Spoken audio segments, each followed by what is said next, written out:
Estimado estudiante, este es un video que sirve para comprender un poquito los poderes del Estado en Chile. En la última semana del año, semana 28, se nos pasó el año volando. En la parte inferior de la diapositiva encontrarán el correo electrónico mío en caso de que quieran realizar alguna duda, consulta o hacer llegar algo a través de ese mail. Bien. Vamos a comenzar, chiquillos, inmediatamente con el Poder Ejecutivo. El Poder Ejecutivo es el primer poder del Estado, ¿ya? O el primero del que generalmente hablamos. Su función fundamental es preocuparse que la administración pública del país funcione. En el fondo, que el país en su estructura esté funcionando, ¿ya? Es decir, por ejemplo, los servicios públicos estén funcionando. ¿Y qué son servicios públicos, chiquillos?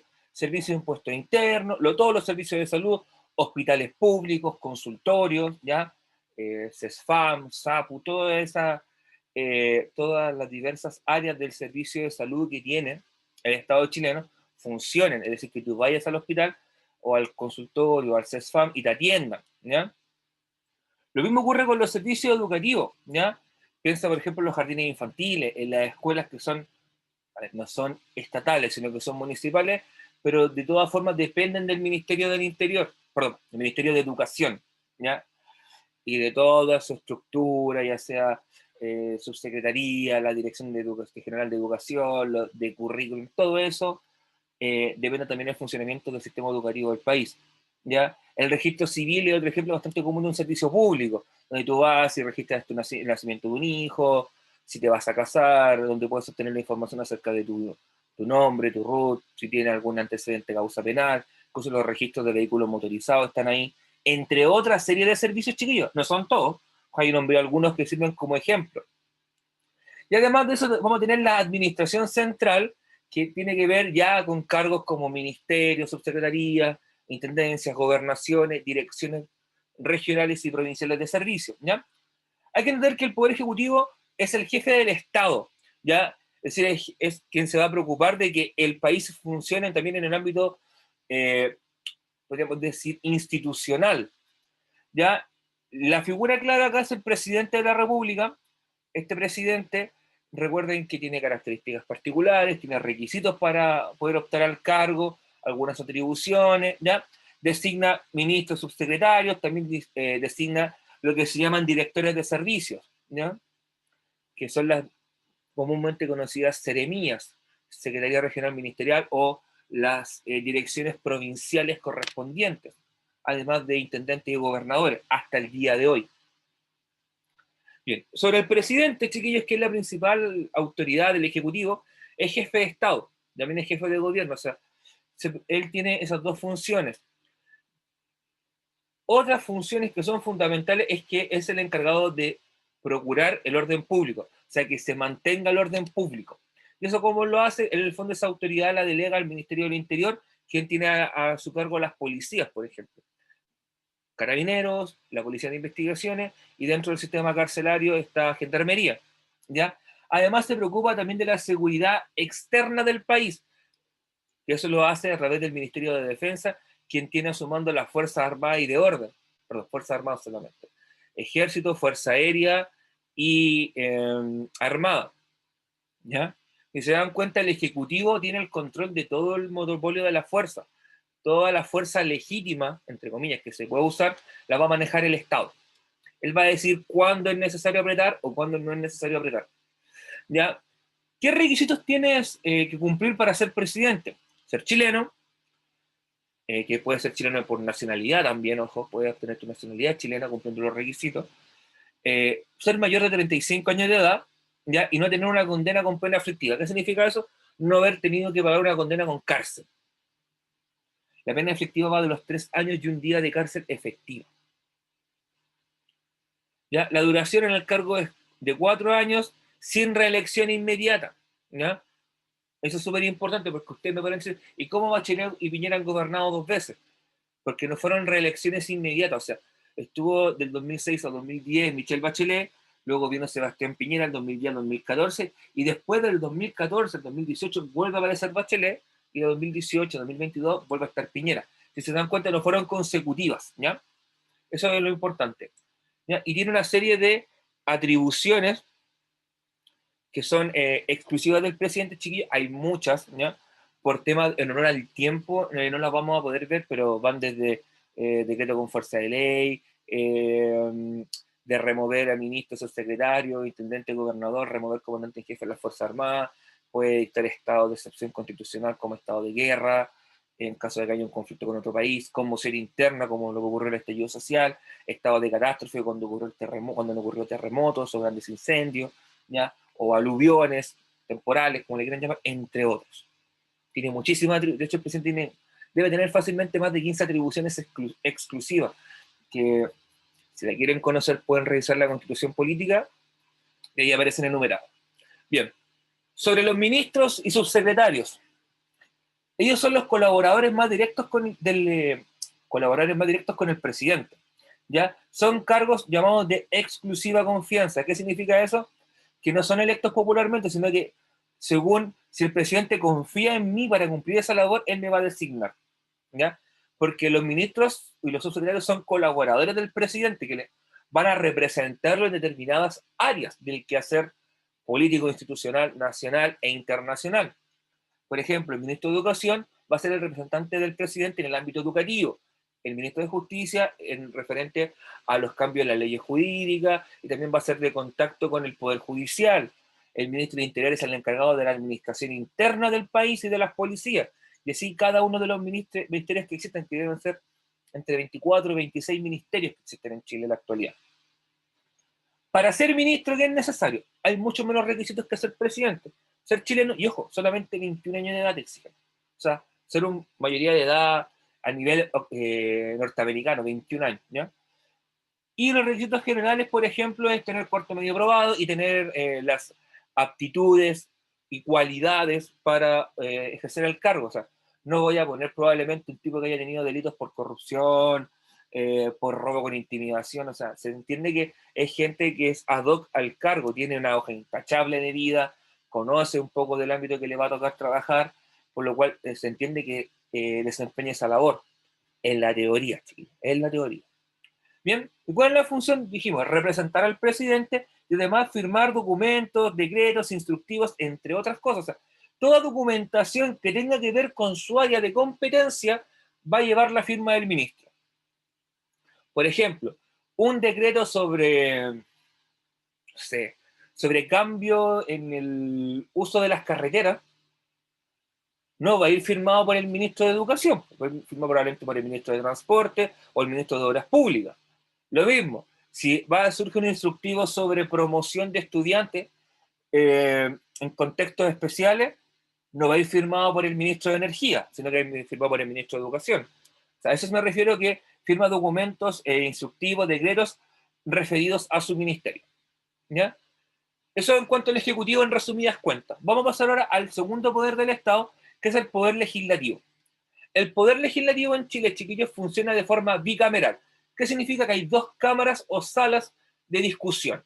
Una en la Cámara de Diputados y Diputadas, que es la primera, que es la que está más abajito, podríamos decirlo entre comillas, y la segunda en la Cámara del Senado. La Cámara de Diputados y Diputadas tiene, generalmente son los que promueven los proyectos y fiscalizan las acciones del Ejecutivo. Y el Senado es quien toma las decisiones finales. En el fondo, el Senado es quien hace la función de juez y corta el queque. ¿Ya? ¿Cuáles son las funciones que tienen? Legislar, y cuando hablamos de legislar es crear proyectos de ley, modificarlos, aprobarlos o rechazarlos, ¿ya? Fiscalizar los actos del Ejecutivo y de otros poderes del Estado y también ejercer sanciones, ¿ya? ¿Qué es lo que ocurre cuando hay una acusación constitucional, por ejemplo? Como la que se está llevando a cabo contra el ex ministro del Interior, Víctor Pérez, en la actualidad, hoy día 9 de noviembre, bueno, mañana se sesiona sobre ese tema. ¿Ya? ¿Cuáles son los requisitos para ser legislador? Primero, ser ciudadano del país, o sea, tener nacionalidad chilena. Cuarto, medio completado. Residir en la región por la que se va de candidato. Eso es súper interesante. O sea, no significa que yo viva efectivamente en ese lugar, pero sí debo tener registrado un domicilio ahí. Supongamos, bueno, yo soy de Quillota, pero supongamos que voy por candidato a senador por Antofagasta. Yo para eso tengo que tener un mínimo de 2 años de residencia en Antofagasta, o indicar que tengo una casa con una dirección en Antofagasta. Esa es la idea. ¿Por qué se hace eso? Para evitar que en la práctica ocurre mucho, que es que candidatos que son de Santiago vayan para ser diputado o senador a otras regiones, ¿ya? En el fondo quitándole espacio a la gente local. En la teoría se buscó eso, pero en la práctica no se cumple. ¿Bien? Ahora bien, aquí vienen las diferencias entre ser senador y ser diputado. Para ser diputado solamente debes tener 21 años de edad. Ese es el mínimo de edad requerido, ¿ya? Y los diputados duran 4 años en el cargo y tienen como máximo 2 reelecciones. Por lo tanto, pueden estar un máximo de 12 años. O sea, la primera vez que fueron electos, primera reelección y segunda reelección. Y en el caso de los senadores, el mínimo de edad son 35 años, duran 8 años en el cargo y tienen solamente una reelección máxima. Esto es relativamente actual, chiquillos. Esto se cambió porque ocurría que en el Congreso había gente que estaba pernada desde el 90. O sea, yo no tengo uso de... Yo comencé a ser consciente del mundo y esos tipos ya eran legisladores. ¿Ya? Para evitar esa perpetuación en el poder, se establecieron estas normas hace bastante poco. Luego, ¿cuáles son las funciones de ambas cámaras? En términos general, chiquillos. La Cámara de Diputados lo que hace es proponer proyectos de ley y reformas a la Constitución, ¿ya? Y ellos los pueden rechazar estos proyectos, los pueden modificar o los pueden aprobar en una primera instancia dentro de una comisión. Luego, también pueden recibir proyectos de ley y reformas a la Constitución que vengan desde el Poder Ejecutivo, o sea, desde los ministerios, desde la figura del presidente, y se aplican los mismos pasos, que se pueden rechazar, se pueden modificar o se pueden aprobar. ¿Ya? Hay un aspecto súper importante que hay que destacar, chiquillo, y que sale acá en la parte derecha de la pantalla, que dice que los parlamentarios no pueden promover proyectos de ley y reformas a la Constitución que signifiquen aumentar el gasto público. ¿Qué significa eso? Yo no puedo, en mi proyecto de ley como parlamentario, yo no puedo proponer que se gaste más plata, o mi proyecto de ley no puede significar un mayor gasto del presupuesto fiscal, porque el único que tiene control del presupuesto fiscal es el Poder Ejecutivo. Y es el Poder Ejecutivo quien tiene en el fondo esa potestad, ese poder, el poder de promover proyectos de ley que signifiquen un gasto público. ¿Ya? Por si acaso, eso es súper importante que lo tengan clarito y te digan, ay, ¿por qué no proponen esto? Porque no puedo muchas veces. Y el Senado lo que hace es recibir aquello que sale de la Cámara de Diputados y pasa por el mismo proceso. Pasa por una comisión, ya que lo va a modificar, lo puede rechazar, lo puede aprobar y al final pasa a una sala del Senado y se vota en forma definitiva para hacer ley. Eso en términos generales.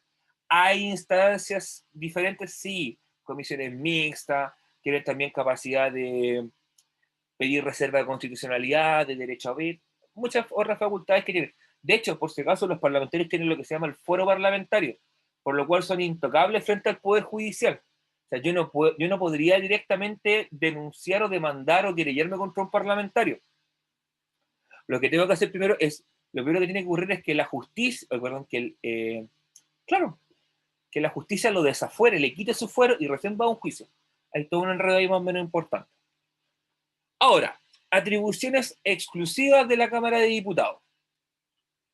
Su función exclusiva es la de fiscalizar. Es una entidad fiscalizadora. Puede citar y comenzar procesos de acusación constitucional. ¿Qué significa eso? Cuando usted cree que un funcionario ha cumplido o ha caído en un notable abandono de deberes, sus acciones han ido en contra de la constitución política, han afectado al orden público, han afectado a la ciudadanía, o no se ha hecho cargo de los problemas que le competen, la Cámara de Diputados los puede citar, como originalmente en una escuela de niños y jóvenes te citan al apoderado, ¿ya? Y él puede citar a ministros, subsecretarios, secretarios regionales y ministeriales, intendentes y gobernadores, magistrados del Poder Judicial, comandantes en jefe de las Fuerzas Armadas y de Orden, y el mismo presidente de la República. ¿Ya? Y también pueden iniciar procesos de acusación constitucional que pueden terminar con la destitución de tu cargo y la inhabilidad por 5 años de ejercer un cargo público, como pasó con Andrés Chadwick el año pasado. ¿Ya? El Senado lo que tiene es que es el ente sancionador, es la instancia donde se da la sanción final de una acusación constitucional. Si la acusación constitucional tomó forma en la Cámara de Diputados y la aprobó la Cámara de Diputados, pasa al Senado. Y el Senado es quien da la palabra final si sí o si no a la acusación. ¿Ya? Puede rehabilitar la ciudadanía a alguna persona que la haya perdido. También puede, ojo, puede inhabilitar al presidente por motivo de salud. Eso es súper interesante. Si el Senado o los senadores ven que el presidente no está en condiciones de ejercer su cargo, pueden comenzar un proceso de inhabilitación de su persona, ya sea por salud física o por salud psíquica. ¿Ya?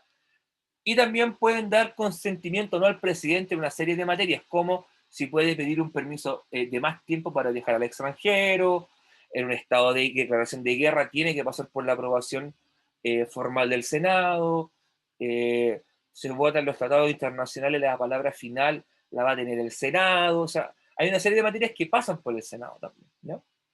Por aquí están un poco estas atribuciones exclusivas que tienen las cámaras, la Cámara del Senado, que también es aprobar o rechazar tratados internacionales y también pronunciarse frente a un estado de excepción constitucional, como ocurrió el octubre del año pasado, donde el Congreso, la Cámara de Diputados pidió explicación al Ejecutivo del por qué de su actuar, por qué no se les informó que se iba a decretar un estado de excepción constitucional, que fue un estado de emergencia, no recuerdo bien, y todas las problemáticas que eso tuvo.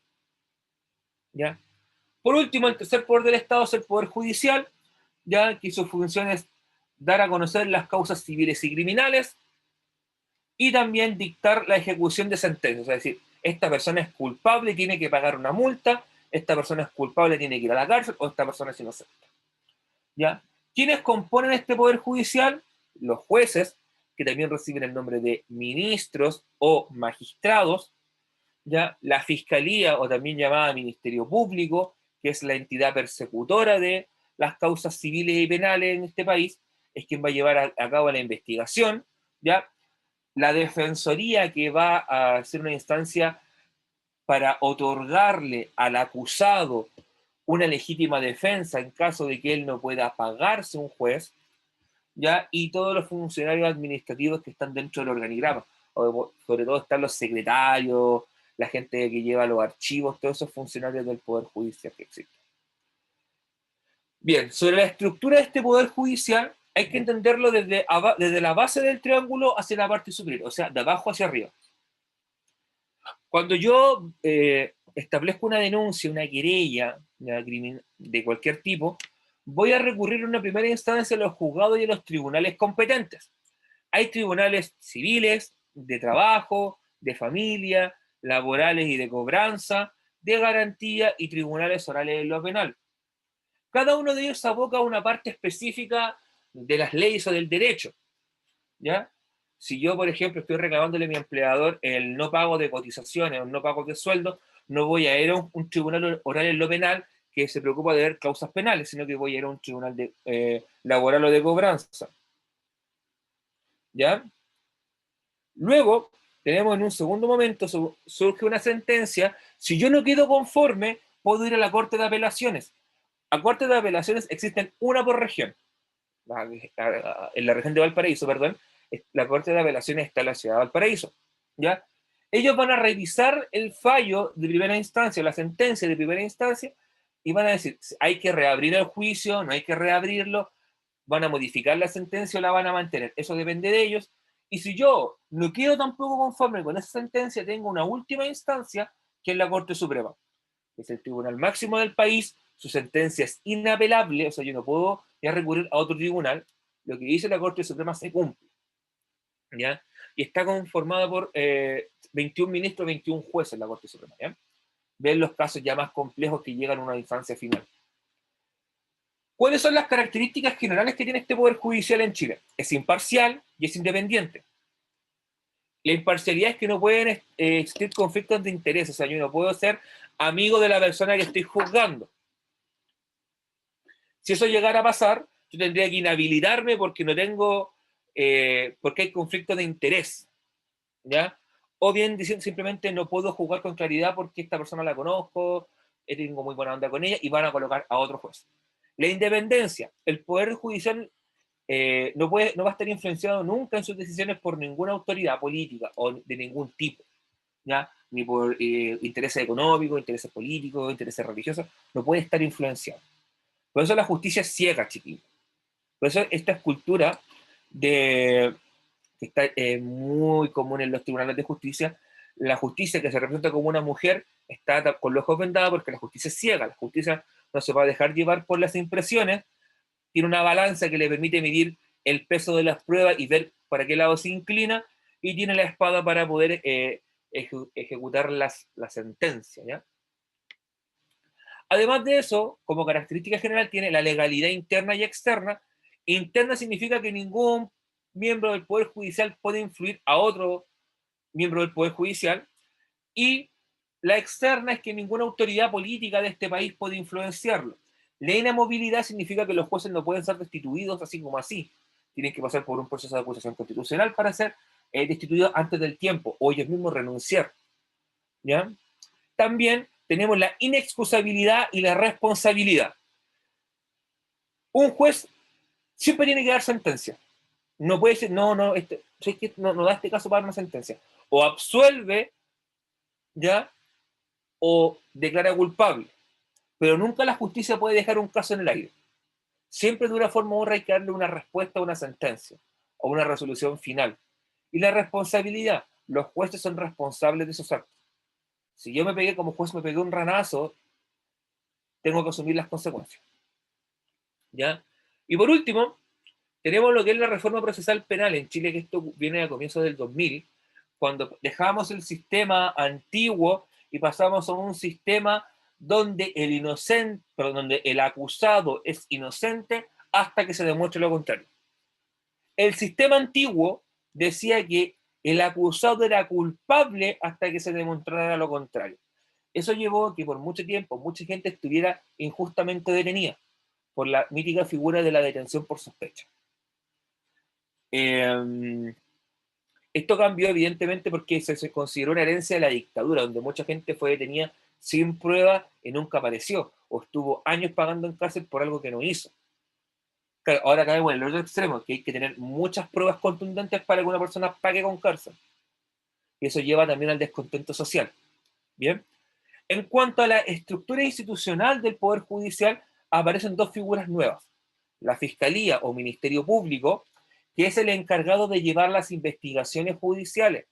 El juez ya no lleva a cabo la investigación él, sino que la Fiscalía es quien se preocupa de hacer todas esas pericias, de hablar con las policías, de pedir pruebas, y lo que hace Fiscalía es llevarle las pruebas al juez y decirle, con estas pruebas presentes, nosotros como Fiscalía creemos que esta persona es culpable de tal delito, o creemos que no es culpable, ¿ya?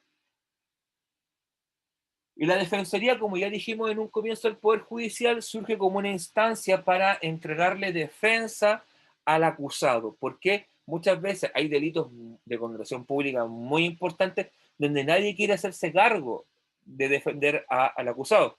Y la Constitución política establece que toda persona tiene derecho a un juicio justo y tiene derecho a una defensa judicial.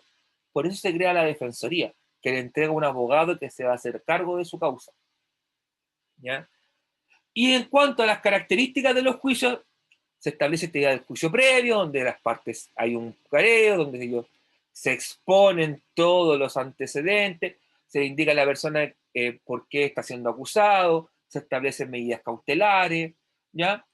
Además de eso, los juicios pasan a ser orales, para hacerlos más expeditos y más rápidos. Y son públicos.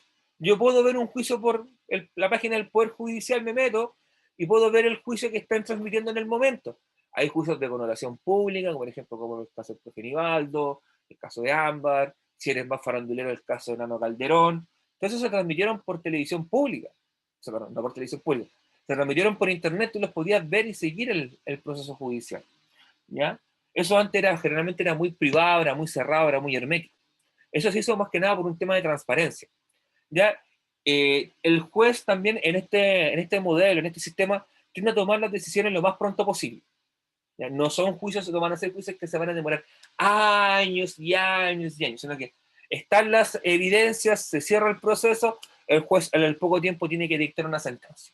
Es decir, si es inocente o culpable, y días después decir cuál va a ser la sentencia en caso de ser culpable. Como ocurrió con el caso del pistolero de Reñaca, que a la semana o 2 semanas después de haber sido declarado culpable, se le dio una sentencia de 11 años de cárcel efectiva. ¿Ya? Y un último elemento característico de esta reforma procesal penal son las salidas alternativas. ¿Qué es eso? Podemos llegar a un acuerdo para que el acusado no vaya a cárcel, por ejemplo. Siempre son acuerdos económicos, monetarios, o no sé, por ejemplo, pagar a veces con trabajo comunitario. Ya, no sé, ustedes alguna vez habrán visto gente en los sábados con tobillera en una plaza de una población limpiando la plaza, salida alternativa, o bien se llega a un acuerdo económico, ya de fondo.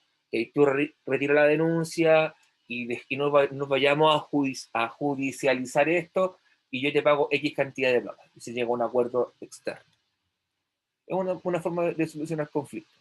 Bueno, eso es más o menos lo que yo quería mostrarle en cuanto a contenido. Ya antes de terminar la grabación, chiquillos, mostrarle un poquito la guía. ¿Ya? La guía parte con unas cuantas preguntas de desarrollo, ¿ya?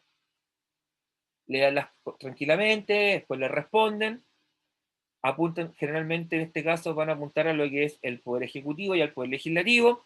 Luego aparecen una serie de preguntas de selección múltiple, que son 3, ¿ya? Léalas tranquilamente y las pueden resolver ustedes marcando la alternativa correcta. Y luego está la pregunta esencial de la semana 28, y haciendo fin de año una pregunta esencial fácil, para que la puedan responder rápidamente. Nombre de los poderes del Estado en Chile y cuáles son sus funciones. Recuerden que son 3 poderes del Estado los que vimos en esta clase, que son los 3 que existen en Chile, y explican brevemente cuál es la función de cada uno. Poder Ejecutivo, su función; Poder Legislativo, su función; Poder Judicial, su función. Y estaría listo, y cuando la tengan lista, chiquillos, les sacan una fotografía y me la envían al número de WhatsApp que está circulando en el grupo, o en su defecto al correo electrónico que mostré en la primera diapositiva. Eso sería. Que estén muy bien, cuídense, y esperando que puedan terminar el año de buena forma. Nos estaríamos viendo, Dios mediante, un próximo año. Bye.